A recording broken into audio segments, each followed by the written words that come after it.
আনিসাই রানীর ক্ষতি করেছে বুঝতে পেরেই আনিসাকে হাতে নাতে ধরতে ফাঁদ পেতে আনিসাকে বিয়ের প্রস্তাব দিল দুর্জয়।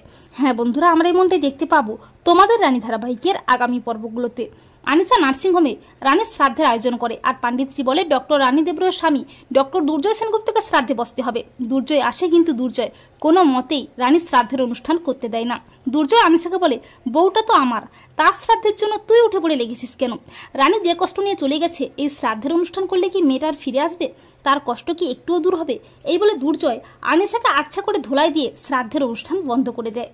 রানীর লেখা চিঠি পড়ে দুর্জয়ের মনে সন্দেহ হয় আনিসাকে নিয়ে। দুর্জয়ের মনে হয় রানীর চলে যাওয়ার পেছনে হয়তো আনিসাই দায়ী। তাই দুর্জয় আনিসাকে হাতে নাতে ধরতে একটা ফাঁদ পাতে।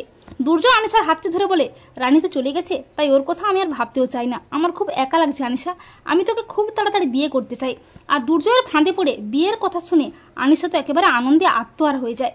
এরই মধ্যে অলোক সেন আনিসাকে ফোন করে জানায় পিকলুকে কোথাও খুঁজে পাওয়া যায়নি। অপরদিকে দেবযানী তার ছেলেকে কোনো মতেই সামলাতে পারে না। তখন রিতম একটা আয়ার ঠিক করে বাচ্চারা দেখাশোনা করার জন্য। আর রিতম রানীর প্ল্যান মতো রানীকেই আয়া সাজিয়ে সেনগুপ্ত বাড়িতে আনে, যদিও বাড়ির কেউ বুঝতে পারে না। আনিসা তো দুর্জয়কে বিয়ে করার জন্য একেবারে উঠে পড়ে লাগে। আনিসা বলে, আমি দুনির দেখাশোনা করব, আমারও ইচ্ছা ছিল সংসার করার। আর দুর্জয় যখন আমাকে নিজে থেকে বিয়েটা করতে চেয়েছে, তখন তো আমি দুনির সব দায়িত্ব নিতেই পারি, তাই না? দুর্জয়ের মেয়ে কি আমার মেয়ে নয়? আর যদি কোনো অসুবিধা হয় দুনিকে না হয় কোনো হোস্টেলে পাঠিয়ে দেবো। তখন শুক্লা বলে, আমি থাকতে আমার নাতনিকে কোথাও পাঠাবো না, আমার নাতনি আমার কাছে এই বাড়িতেই থাকবে।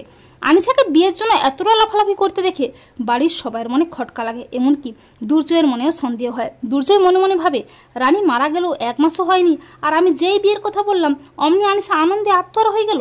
তবে কি আমার সন্দেহটাই ঠিক? রানীর চলে যাওয়ার পেছনে কোনোভাবে আনিসার হাত আছে? আর তা যদি সত্যি হয় আনিসা, তোকে আমি শেষ করে ফেলবো। দুর্জয় মনে মনে ভাবে, রানী তুমি ছাড়া এ জীবনে অন্য কোনো মেয়ের সাথে সংসার করার কথা ভাবতেও পারি না, কিন্তু এই আনিসাকে হাতে নাতে ধরতে হলে আমাকে এই মিথ্যে বিয়ের নাটকটা করতেই হবে। ওই বিয়ের দিনই আনিসার আসল রূপ সামনে আসবে।